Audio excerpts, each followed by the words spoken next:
Halo semua, ini adalah video emergency dan saya akan menjelaskan alasannya mengapa. Tapi sebelum saya menjelaskannya, mari kita baca bersama letter yang dikirimkan dari Washington kepada Jerome Powell. Jadi, Dear Chair Powell, we write today to urge the Federal Reserve (Fed) to cut the federal funds rate currently at a two-decade high of 5.3% by 75 basis points at the Federal Open Market Committee meeting on September 17 and 18, 2024. 75 basis points. Teman-teman, notes ini sangat penting. Mengapa Washington, senator US, ingin the Fed cut suku bunga sebesar 75 basis point? Alasannya kita bisa baca, given the Fed's confidence in inflation moving towards its target of 2%, jadi saat ini inflasi sudah sesuai dengan target the Fed di angka 2%. And data indicating slower job growth, data yang menunjukkan bahwa perkembangan job growth di US itu saat ini melambat dan melemah.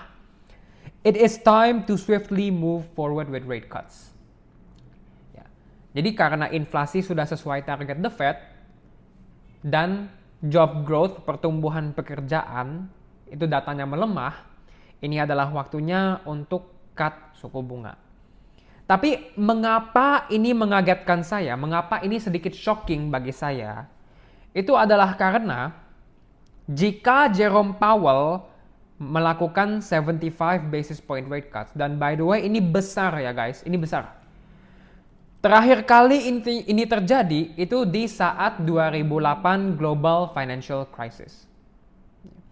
Jika the Fed cut suku bunga 75 basis point, artinya kondisi ekonomi US saat ini, per hari ini, itu mirip dengan Global Financial Crisis 2008. Artinya, ekonomi US sangat lemah.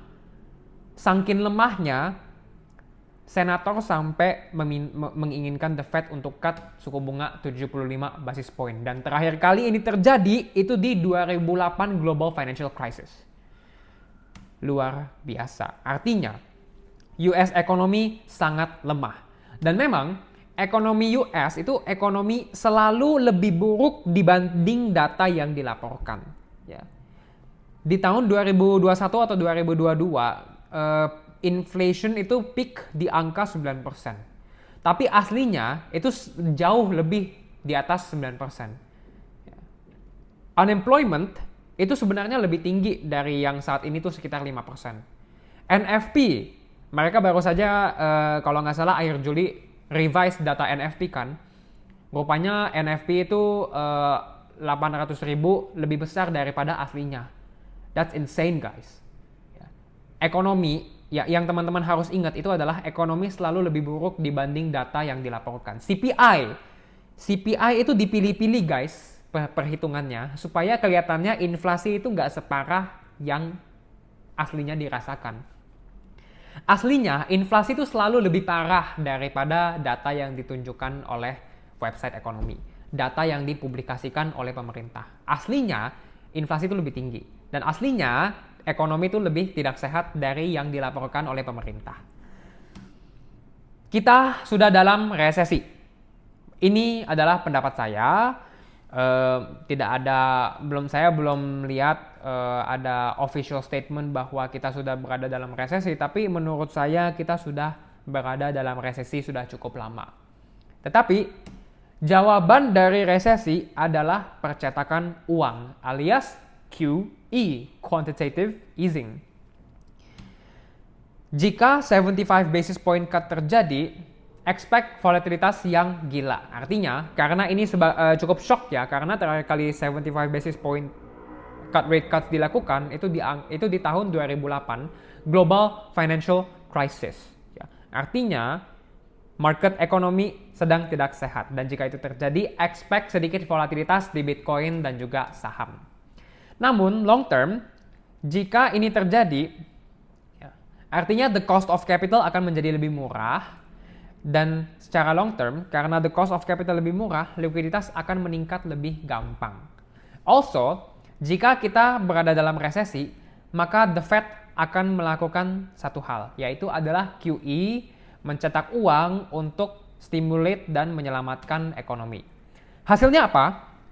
Suplai uang akan meningkat, nilai uang akan turun, harga aset seperti Bitcoin akan naik ke atas.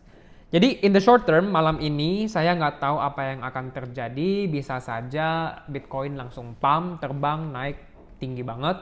Bisa aja Bitcoin dump, hancur ke bawah untuk shake out weak hands, lalu recovery ke atas. Secara long term picture, ini adalah perkembangan yang bullish untuk Bitcoin. Tapi secara short term, pastinya anything can happen, dan saya expect volatilitas untuk meningkat malam ini jika 75 basis point rate cut terjadi. Menurut saya 50 basis point sih. Anyways, like video ini jika teman-teman menyukainya, komen pendapat kalian, share video ini kepada teman-teman kalian, subscribe ke channel ini jika teman-teman ingin video dari saya lebih lanjut. Thank you semua. Jika teman-teman mau belajar lebih lanjut dengan saya ada ARK online class untuk materi lengkap, registrasi, price list, dan juga diskon. Silakan cek link di bio. Banyak sekali benefit yang akan kalian dapatkan sebagai member. Jika tidak, silakan join Discord community saya, join keluarga besar saya, di mana saya akan sharing analisa, edukasi, tips, dan insight yang pastinya akan membantu trading dan investasi, dan pastinya edukasi dan ilmu kalian semua. Thank you semua, sampai sini saja, dan saya harap teman-teman terus sehat, terus bahagia, dan kekayaannya terus bertambah. Terima kasih.